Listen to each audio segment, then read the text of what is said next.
Continuando con el tema de enzimas, trataremos el tema que tiene que ver con lo que es inhibición enzimática. Este tema de inhibición enzimática es muy importante porque nos permite saber cómo una enzima puede, por así decirlo, ser afectada por un sustrato o por un compuesto que pueda alterar su conformación, que más adelante llamaremos ligandos. Esta inhibición enzimática es vital porque actualmente se sabe que toda sustancia que ralentiza o detiene una reacción enzimática es un inhibidor y su uso primordial, a pesar de que muchos inhibidores tienen características tóxicas o son precursores en cierto tipo de enfermedades o afectaciones toxicológicas, se usa mayoritariamente en el estudio de ciertas reacciones biológicas, pero para un uso particularmente contra el tratamiento, como tratamiento, perdón, para los patógenos o un uso enteramente farmacológico. En este recuadro, por ejemplo, podemos observar algunos medicamentos, ¿cierto? Y la enzima que es inhibida por este compuesto. De hecho, muchos medicamentos son inhibidores de ciertas enzimas. Por ejemplo, el anrubicin, que es un inhibidor de la topoisomerasa 2, es un excelente quimioterapéutico. Como podemos observar, otros medicamentos se usan en el tratamiento de alcoholismo, por ejemplo el disulfiram, el captopril, que es un inhibidor de la síntesis de angiotensina, que es digamos un medicamento utilizado para la hipertensión, algunos como el celecoxib, que inhiben la ciclooxigenasa 2, que es una enzima que se encarga de la síntesis de prostaglandinas, son excelentes para el tratamiento de artritis, y algunos como por ejemplo la atorvastatina, que es muy conocida para pacientes que tienen exceso de colesterol, y algunos por ejemplo como el sildenafilo, utilizado en la disfunción eréctil, son inhibidores de la fosfodiesterasa 5, pues que está muy relacionada con la respuesta de erección en pacientes masculinos. Entonces ven que los inhibidores son muy importantes, sobre todo a nivel de las ciencias de la salud, a nivel clínico, a nivel farmacológico, porque son utilizados como tratamientos. Ahora, químicamente hablando, los inhibidores tienen un trasfondo bastante importante en la actividad enzimática y podemos clasificarlos normalmente en dos tipos, dependiendo del proceso o más bien o el tipo de reacción química que estos inhiben. Existen inhibidores reversibles e irreversibles. Los reversibles, como su nombre indica, son aquellos que luego de actuar sobre la enzima, digamos que no alteran la actividad de esta enteramente, es decir, la enzima vuelve a ser la misma después de haber sido atacada por este inhibidor. Y los otros inhibidores se llaman inhibidores irreversibles porque se enlazan directamente con la enzima, alterando su estructura y por lo tanto modificando para siempre la estructura primaria, la estructura de secuencia de aminoácidos dentro de la proteína.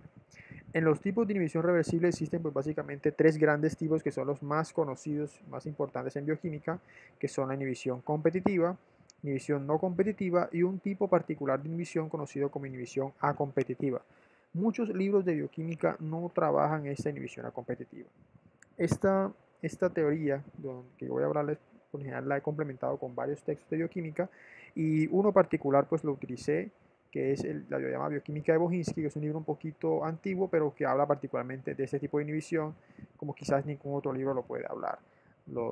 Con mucho gusto, pues aquellos que estén interesados pueden comunicarse conmigo y les paso todos los datos del mismo libro. Comencemos hablando con el primer tipo de inhibición reversible, inhibición competitiva. Este texto que está acá arriba, que está en comillas, lo saqué también de la bioquímica de Bohinsky, del libro que se había comentado. Dice, la fijación de sustrato e inhibidor es mutuamente excluyente. Es una frase que encapsula muy bien la esencia de la inhibición competitiva. En ella, el sustrato y el inhibidor compiten por el sitio activo, es decir, ambos son afines al sitio activo. En este esquema de la diapositiva podemos mostrar en negro una reacción normal y en rojo una reacción inhibida. Como pueden observar, cuando el inhibidor entra a la reacción no se da, no se produce. Pero cuando el sustrato llega al sitio activo y se produce el complejo enzima-sustrato, pues la enzima se obtiene inalterada y se obtienen los productos. Entonces, en esa competitiva, como se nos indica, sustrato y inhibidor, perdón, tienden a competir por el sitio activo. Aquí la concentración es la clave. De hecho, altas concentraciones de sustrato impiden la acción del inhibidor. Cuando el inhibidor compite con el sitio activo, se requiere entonces más sustrato para poder impedir la inhibición. Ejemplos de este tipo de inhibición, por ejemplo, es un medicamento muy utilizado en el tratamiento de la gota, llamado allopurinol. Es un inhibidor competitivo en el metabolismo de algunos nucleótidos purínicos y en la excreción de ácido úrico. El fluoracilo, que es un inhibidor de la sintetasa de metilato, que es un medicamento anticáncer, que inhibe la producción de desoxirribonucleótidos de timina a partir de desoxirribonucleótidos de uridil. Algunos sulfas o antibióticos sulfas o las sulfanamidas también son inhibidores, y el enalapril y el captopril, que son medicamentos antihipertensores que inhiben a la enzima conversora de la angiotensina, son también inhibidores competitivos. Entonces, como pueden observar, un incremento en la concentración de sustrato acaba con la inhibición competitiva. Es decir, aquí es la concentración es la clave. Si hay mucho inhibidor, hay inhibición competitiva. Si hay mucho sustrato, la reacción se da normalmente. ¿Bien? Suelen, por lo general, los inhibidores competitivos ser moléculas que tienen una cierta similitud al sustrato, algo que no se da siempre, pero que por lo general, como son imitadores moleculares, tienden a enlazarse fácilmente con el sitio activo porque imitan en cierta medida al sustrato. El siguiente tipo de inhibición reversible se llama inhibición no competitiva. En ella las fijaciones de sustrato e inhibidor no son mutuamente excluyentes. Eso quiere decir que la unión de sustrato no impide la adición del inhibidor. Esto ocurre porque el inhibidor es afín tanto a la enzima sola como al complejo enzima-sustrato, que también es estable. Como se puede observar en el esquema de la diapositiva, podemos ver que el inhibidor se pega a la enzima por un sitio completamente diferente al mismo. Ese sitio se conoce normalmente como sitio alostérico. Debido a esto, no importando si la enzima se encuentra sola, el inhibidor va a actuar sobre ella modificando la conformación de la enzima. Si el sustrato se une al sitio activo, el inhibidor también va a poder unirse a ese sitio alostérico y también va a generar una inhibición. Entonces, el efecto de inhibición no se contrarresta aunque aumentemos la concentración de sustrato. Así que, de hecho, la inhibición no competitiva es completamente dependiente de la presencia de inhibidor.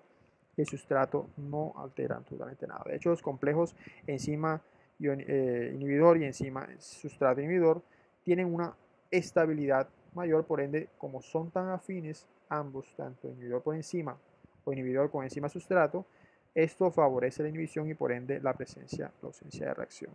Por eso se habla de que no son mutuamente excluyentes. El tercer tipo de inhibición reversible se conoce como inhibición acompetitiva o incompetitiva. En esta, el inhibidor es solo afín al complejo enzima-sustrato, algo que es bastante curioso porque digamos que en este caso el inhibidor es como si esperara que el complejo enzima-sustrato se dé. Esto favorece el hecho de que si se adiciona sustrato a la enzima, el inhibidor va a tener un efecto reforzado. Este tipo de inhibición es muy raro, pero a la vez se da. ¿Por qué? Porque en este caso el inhibidor es completamente o tiene un sitio diferente al activo donde unirse, y a pesar de que hay mucho sustrato adicional y se está obteniendo producto, la reacción va completamente inhibida porque más sustrato que va llegando a la enzima va produciendo mucha más inhibición. Ese tipo de inhibición competitiva es muy, pero muy, digámoslo, es un caso extraño, pero a la vez se da en cierto tipo de enzimas y con cierto tipo de inhibidores. El siguiente tipo de inhibición se conoce como inhibición irreversible. En esta, como se lo había comentado, el inhibidor se fija de un modo covalente o también no covalente, pero con una alta estabilidad a la enzima, al complejo enzima-sustrato o en este caso, sustrato también, porque puede ser un compuesto que modifique normalmente la estructura de la enzima. Esto, como pueden observarse, digamos, este esquema que muestra acá lo muestra con muchísima claridad. Vean que el inhibidor es afín a la enzima y produce un compuesto o una enzima inactiva, y también es afín al complejo enzima-sustrato. Pero ¿qué ocurre aquí? Sucede que la unión de inhibidores es irreversible, es decir, él se une de una forma completa a la enzima y ya empieza a evitar la acción ya sea el sustrato o en este caso cuando el complejo enzima-sustrato está formado, pues ya la unión modifica enteramente a la enzima. Esto es una modificación que altera la secuencia o la estructura proteínica misma de la enzima o del complejo enzima-sustrato. Algunos ejemplos, por ejemplo, están los iones de mercurio y de plomo, que son unos venenos bastante fuertes a nivel toxicológico. De hecho, el mercurio y el plomo son dos metales pesados que tienen la característica de ser unos completos tóxicos para la sangre, para los tejidos como el riñón, para el tejido hepático, por la alta afinidad que tienen con las enzimas. Particularmente el mercurio, por ejemplo, en su forma orgánica o metilmercurio, es un conocido atacante de la sangre, es muy afín al tejido sanguíneo, a los grupos tioles de las proteínas y es un modificador covalente. El proceso de modificación de las proteínas se conoce como S-mercuriación, en la cual el mercurio se une a la enzima y la modifica covalentemente y eso digamos que produce enzimas defectuosas que no pueden actuar normalmente sobre la maquinaria celular normal del organismo. El plomo también es un conocido eh, metal pesado tóxico, de los más tóxicos que existen, tiene una alta afinidad también por el tejido sanguíneo y por el componente renal, y esta alteración del plomo pues lo hace un metal pesado de bastante cuidado. Muchos compuestos de arsénico, todas las formas de arsénico, incluyendo el arsénico tetravalente o trivalente, compuestos como arsenitos, demás que son sales solubles, son compuestos de naturaleza tóxica, bastante tóxicos, son conocidos carcinógenos. De hecho, mercurio, plomo y arsénico, muchos de esos compuestos, sobre todo los de arsénico, tienen una gran capacidad para inducir la producción de tumores, son bastante carcinógenos. Algunos ejemplos a nivel farmacológico de inhibición irreversible tenemos a la penicilina, que es un inhibidor irreversible en la biosíntesis de la pared celular, los antibióticos monobactames y la misma aspirina. Bien, eso por ahora, pues lo que queríamos hablar de inhibición enzimática. Nos vemos en una próxima video con lo que es regulación enzimática.